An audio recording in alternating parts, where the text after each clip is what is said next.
نعم دكتورة سمر. بسم الله. نعم تفضلي. بسم الله الرحمن الرحيم، والصلاة والسلام على سيدنا محمد وعلى آله وصحبه أجمعين. ورحب بالدكتور جلال، ونرحب بجميع الحاضرين في هذه الورشة العلمية المعنونة اعادة التامل ببلاد الرافدين في متحف اشموليان البريطاني الذي يقيم على مسامعنا البروفسور باول. اترك المجال دكتور جلال للترحيب بالمحاضرة. تفضل دكتور جلال. شكرا جزيلا. الو دكتور جلال تفضل. اي تفضل. يعني دكتور تسمع؟ تفضل. شكرا دكتور. اسعد الله مساءكم. السلام عليكم ورحمة الله وبركاته.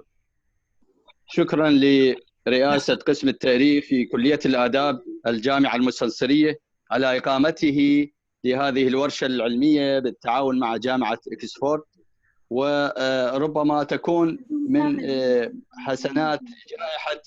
حسنات جائحة كورونا رغم ألمها هو مد جسور التواصل الثقافي والمعرفي والعلمي في هذه الظروف الصعبة. حقيقة أنا سعيد ومسرور لسماع هكذا تواصل ثقافي بين بغداد وبريطانيا رغم بعد المسافات. فأرحب بالبروفسور باول كولينز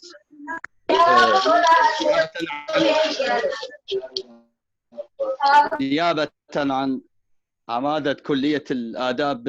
أرحب به أجمل لترحيب، وفي الوقت نفسه أقدم له شكري وتقديري لتواصله والتزامه معنا في هذه الورشة العلمية. والشكر موصول أيضا لمنسق الورشة العلمية الأخ العزيز الأستاذ الدكتور ماهر صبري لتواصل مع البروفسور، وبارك الله فيه على إقامة هكذا تواصل فكري وثقافي. أتمنى أن من البروفسور أن يسلط الضوء على مقتنيات حضارتنا وتراثنا في العصور القديمة والإسلامية، وأن نستمتع بمعلومات مفيدة، لا سيما وأن الموضوع المحاضرة حسب ما عرفت أن يتحدث عن الحضارة العراقية في هذا المتحف العريق البريطاني الذي يعد من أقدم متاحف العالم وأعرقها. فأرحب به مرة أخرى، وبارك الله فيكم على هذه الجهود المباركة العلمية، وأتمنى لكم أمتع الأوقات، وشكرا جزيلا. شكرا جزيلا دكتور جلال، وبارك الله فيك. وإن شاء الله نبدي الآن ورشتنا العلمية. في البداية طبعا أرحب بالأستاذ الدكتور جلال الدكتور سمر، وأيضا الضيف العزيز الأستاذ باول. حقيقة قبل ما أبدي أنه أريد أعطي العنوان المحاضرة اللي سوف يتحدث بها البروفسور باول عن الأشياء المهمة اللي يتناولها.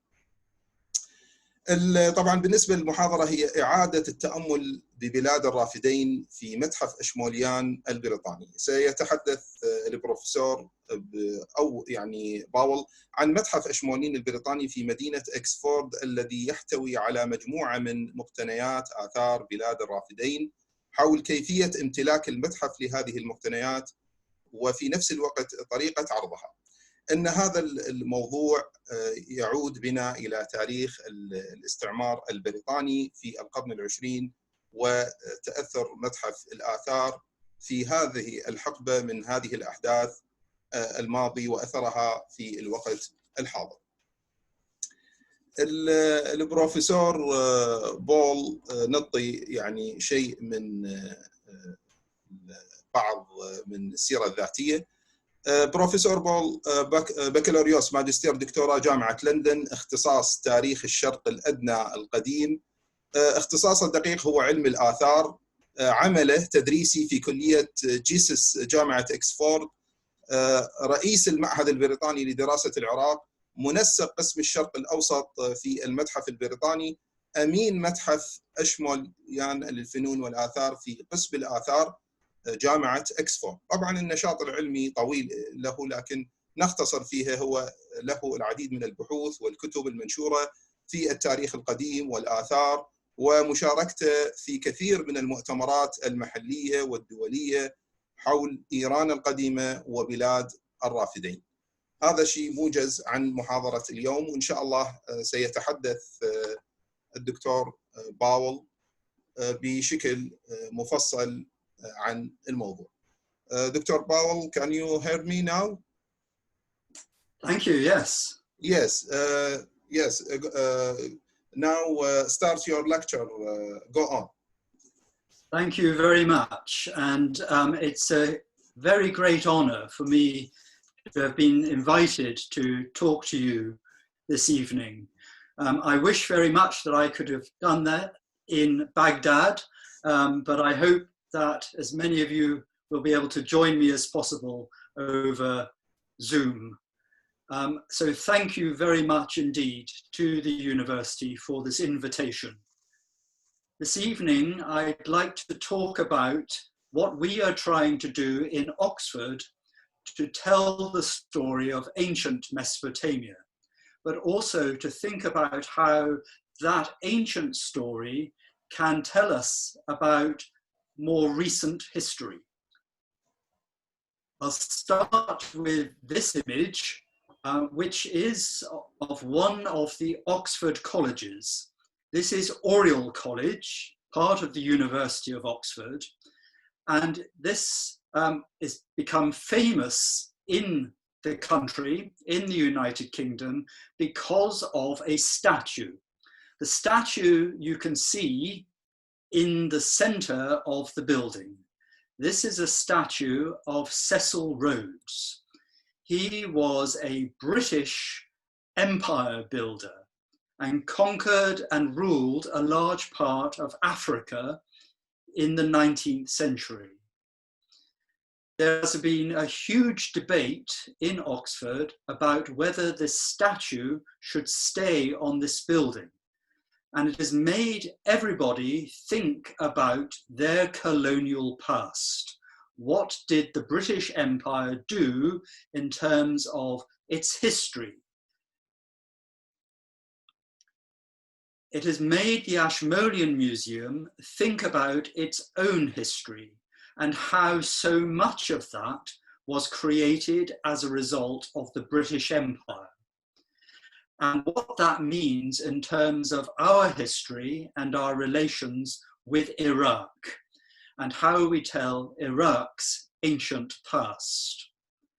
So here, the Ashmolean Museum, my museum, was opened to the public in 1683, so over 300 years ago. And at that time, the collection contained nothing from Mesopotamia. The first object from Iraq to enter the Ashmoleans' collection came from excavations at Nimrud in northern Iraq by the British archaeologist Henry Layard. This was in 1850. He dug up a lot of the objects from Nimrud, but he was working for the British Museum. This was a colonial exercise. It was part of the British Empire and an attempt by the British Empire to claim ownership over all the past. And so large numbers of Assyrian reliefs were removed from Nimrud and taken to the National Museum in London, the British Museum. It was a symbol of British control and power. And the British wanted to control the past as much as the present.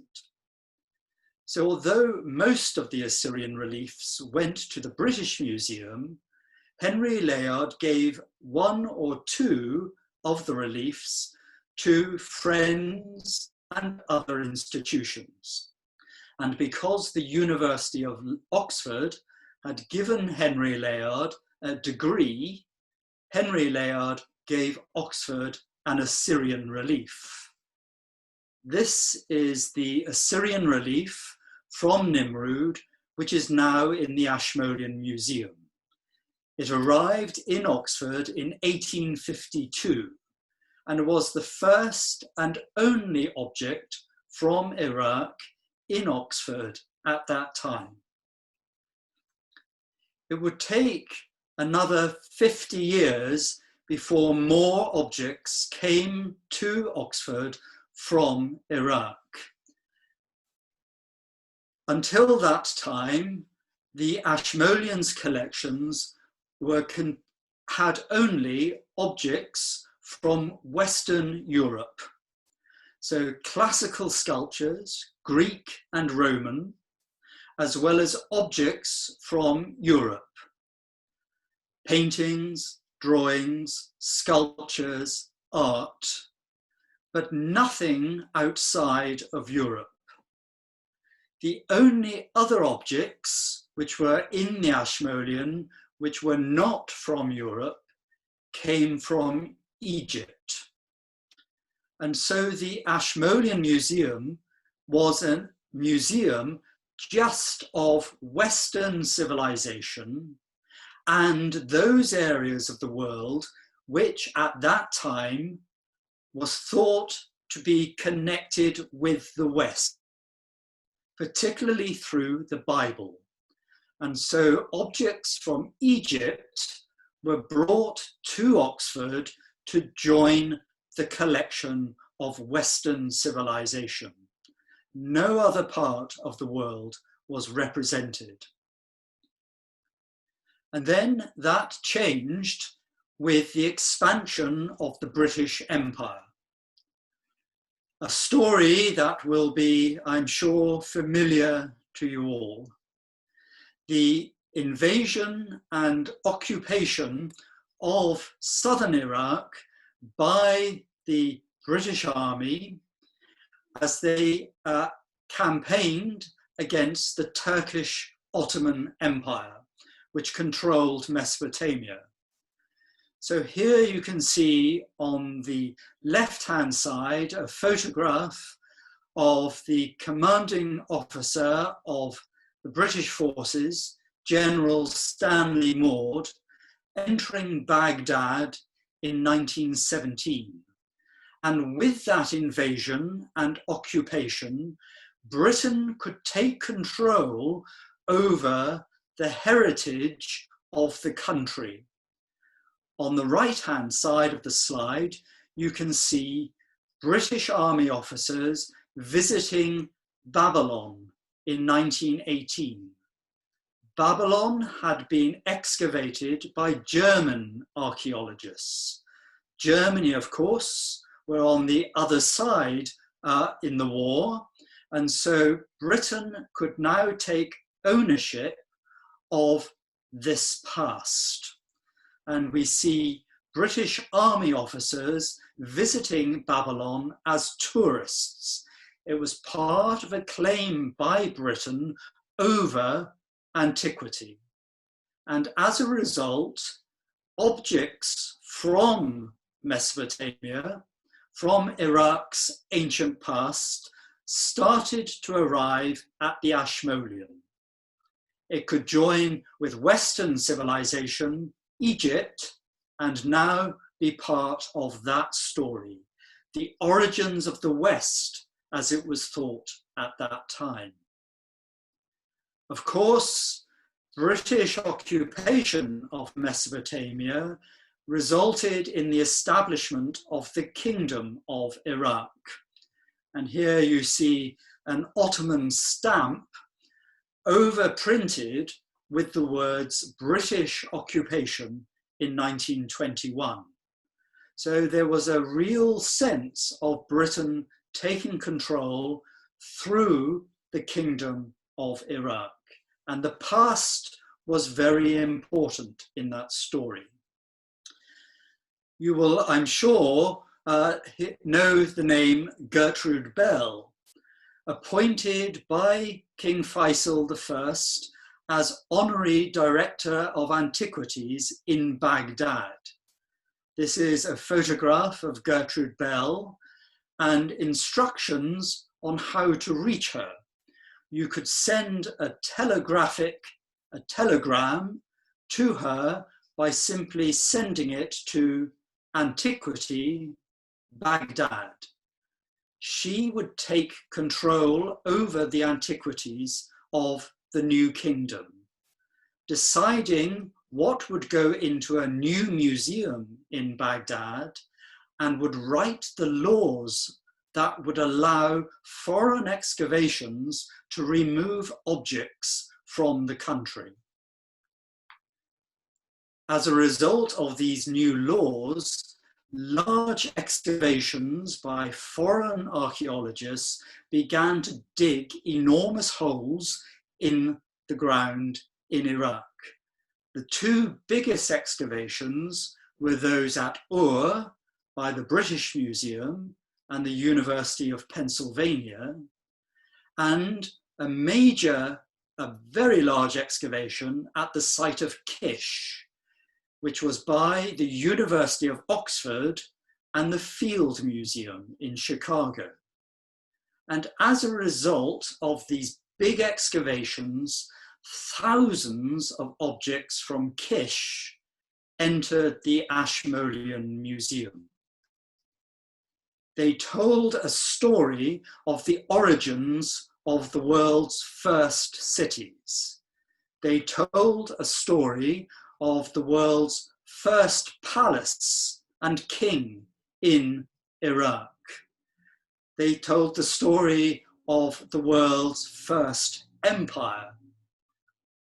And they told that story over 3,000 years, from around 3000 BC to the coming of Islam and beyond. So it was a very important excavation for telling the story of Iraq's ancient past. Thousands of objects were excavated, and they were divided between the excavators and the new Iraq Museum. In this image, you can see large numbers of pots being sorted at Ur. And on the right-hand side of the slide, you can see Gertrude Bell herself deciding which objects should stay in Iraq and which objects should leave, which objects should be exported abroad.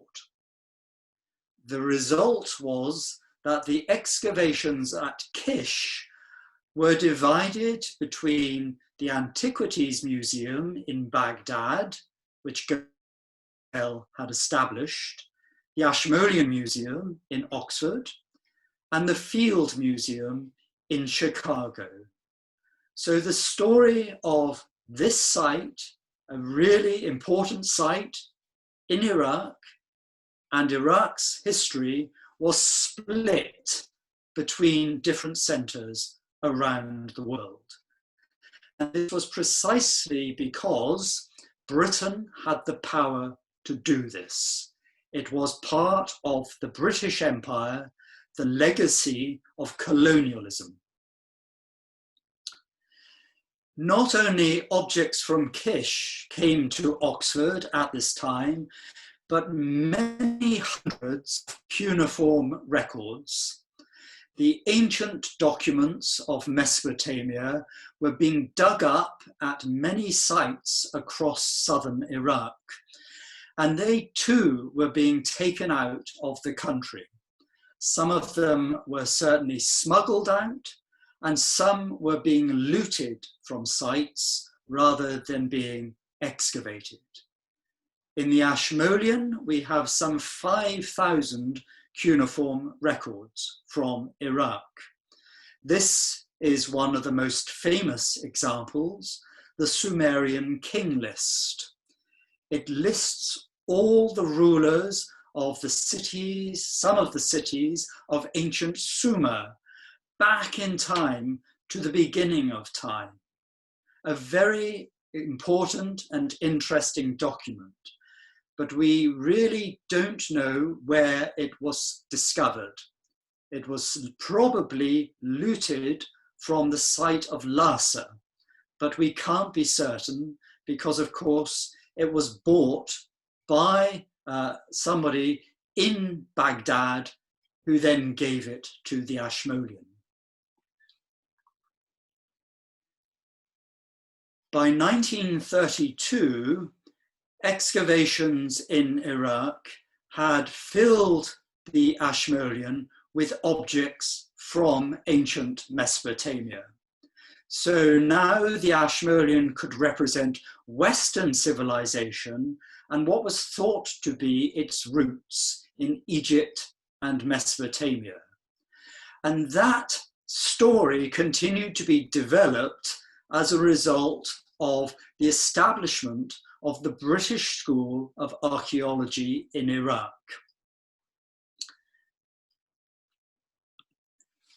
This was established in 1932, the very year that Iraq got its independence from the British Empire. And it was a way of maintaining British interests in the archaeology of the country and to ensure that objects from excavations continue to leave. The major excavations by the British School took place at Nimrud, that very site that Henry Layard had excavated 100 years before. And the excavations at Nimrud allowed for large numbers of objects to be divided between the excavators and international museums. Some of the most famous objects are the so-called Nimrud ivories, which are now divided between Baghdad, New York, London, and Oxford. The division of finds, the division of discoveries was a standard practice right up until the 1960s. In the Ashmolean, these objects were displayed in a very traditional manner. Here you can see the ancient Near East gallery in the Ashmolean Museum, which existed between 1960 and 2005. And the way in which these objects were shown to the public was very typical of museums everywhere, both in the United Kingdom and also in Iraq. In Iraq, the story of the nation, the story of the country's past was in the Iraq Museum. But in the Ashmolean, Iraq's story was told alongside the story of neighboring countries. And here you can see the story of Iraq is colored blue. So all the objects from Kish and Nimrud are in these cases. And then alongside them, in different colors, are objects from Iran, Turkey, and other places across the Middle East. This is a plan of that gallery, showing the way in which the organization of the collection was made. Palestine, Turkey, Iraq, Iran, all as separate places, and the objects shown on shelves with lots of information. Here are some examples of the type of labels found in the gallery. These are long essays, and it would have taken a student a long time to read them. Very difficult to understand, lots of information, and doesn't really explain the story of Iraq or its relationships to neighboring regions. In 2009, however, a new ancient Near East gallery was opened at the Ashmolean. So 10 years ago, an attempt was made to rethink how to tell those stories. So here you can see photographs of the current Ashmolean Museum Ancient Near East Gallery. But in many ways, the same ideas as in the earlier gallery was kept. Here is the layout of the ancient Near East gallery. And again, I hope you can see from this plan the way in which material is divided between different areas of the so-called Middle East, as well as some displays that look at things like writing and farming, but otherwise Mesopotamia has its own section in the center of the gallery, and then parts of the collection is divided, Nimrud, Babylon, Assyria, around the edges. It is a very complex picture. And to try and tell Iraq's story in this very complex way, particularly, especially for visitors who have very little knowledge of the region, it is extremely difficult. We decided, therefore, to try and introduce into the Near East Gallery new ways of telling stories. These ideas have been developed at a number of museums around the world, including Iraq, where some very exciting work is going on in many of the museums across the country. The idea is to tell stories through the objects and introduce sound and smell and moving images, film and video, to try and bring the stories to life.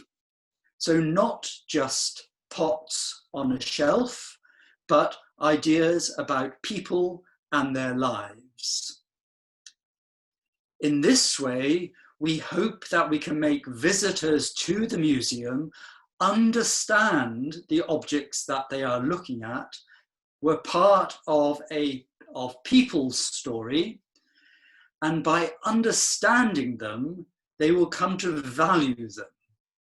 By valuing them, they will want to care for them, and by caring for them, they will get enjoyment, and so on, in what has been described as a heritage cycle. And this applies not just to museums, but to heritage sites. Places like Ur, the great ziggurat of Ur in the center of the slide, can really be only cared for by people who enjoy and understand and then value it, and so on. And this is the work that museums should be making, ensuring people understand the past so they value it, to care for it and enjoy it. So the idea of the layout of the Ashmoleans' ancient Near East gallery, we think, need to be changed. And this is going to be the layout of the new gallery, which we plan to open next year.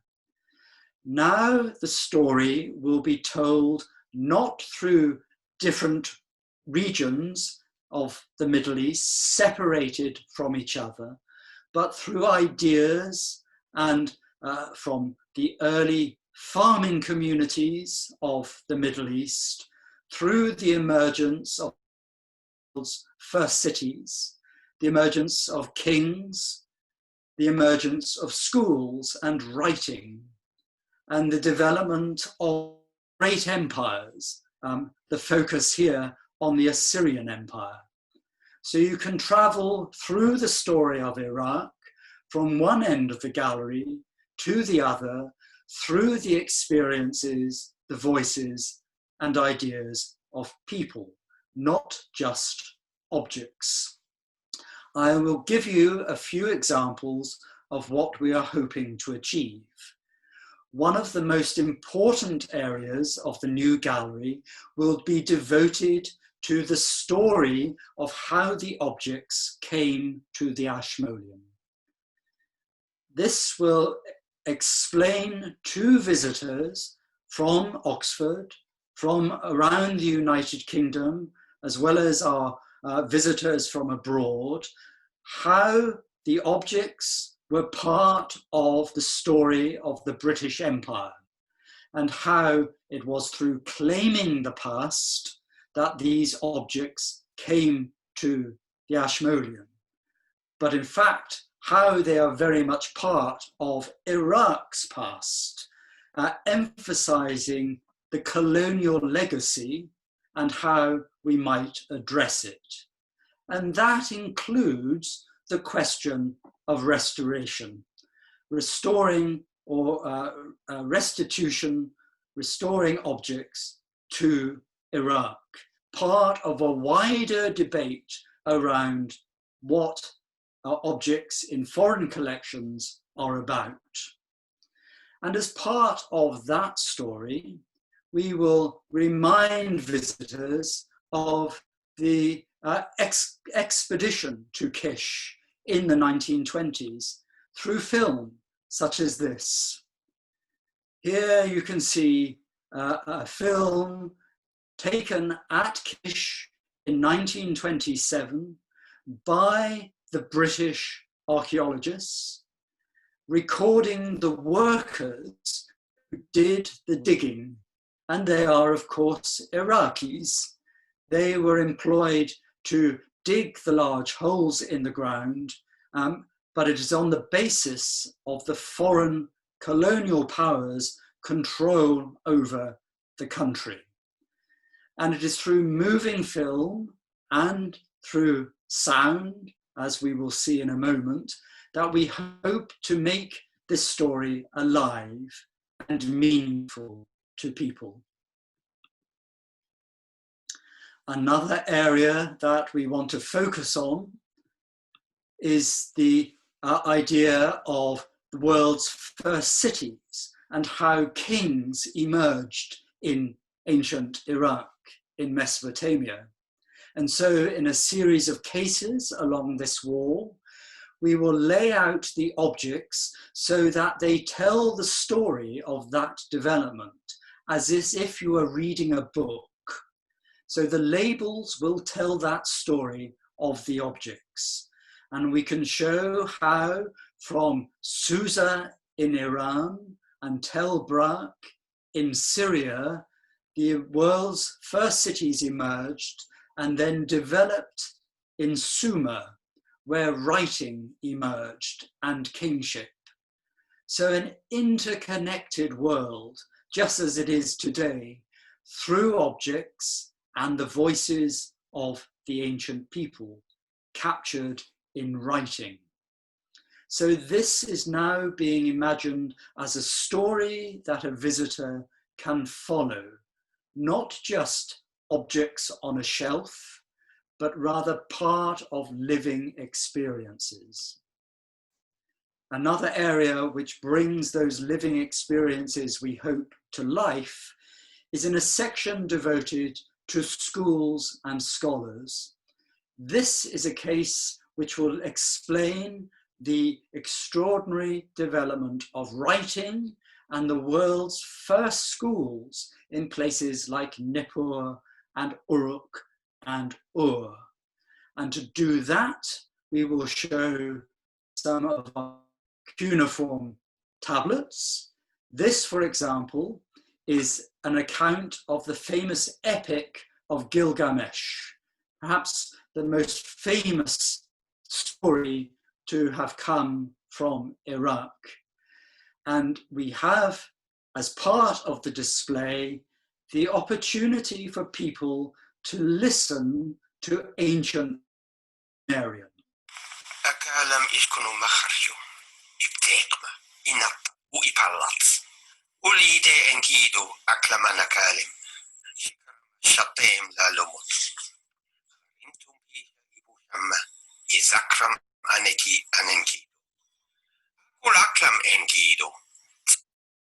The idea will be to have subtitles in English and Arabic, again emphasizing that relationship between ancient Iraq and modern Iraq.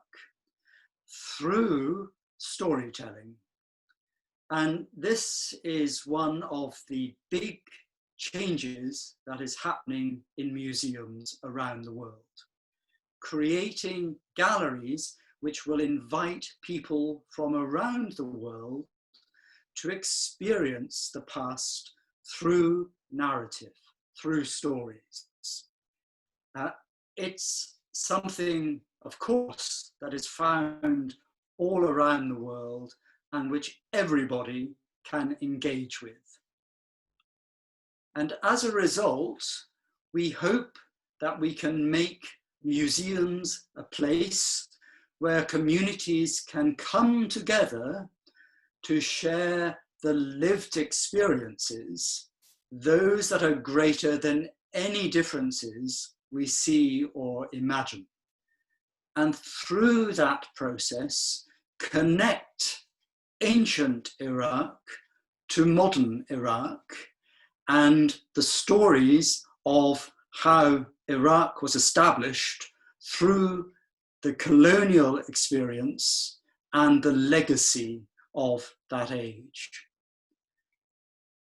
Thank you very much for listening to this introduction to some of the ideas we are hoping to do at the Eshmollian.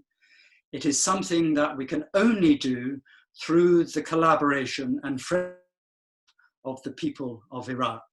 And I am extremely grateful to all my colleagues for their contribution in making this happen. Thank you so much, Dr. Baul. We appreciate your efforts, everything clear. I would like to meet in Baghdad after this coronavirus pandemic. Thank you very much. Good night. Thank you very much indeed. Good night. My pleasure. Goodbye.